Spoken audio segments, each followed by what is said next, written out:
കണ്ടാൽ പലചരക്ക് കട. പ്രധാന വ്യാപാരം ഹെറോയിൻ.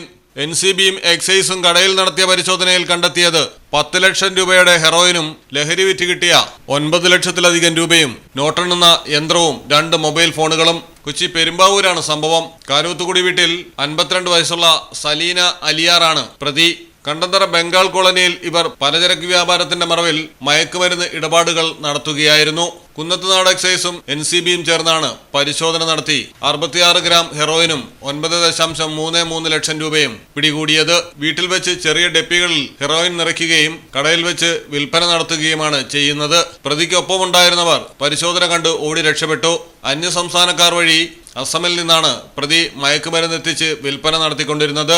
മലയാളം ടെലിവിഷൻ, കൊച്ചി. നിങ്ങൾക്ക് എത്ര പേർക്കറിയാം നിങ്ങളുടെ കുഞ്ഞിന്റെ ആദ്യ കാതുകുത്ത് പവൻ ഗോൾഡിൽ തികച്ചും സൗജന്യമാണെന്ന്?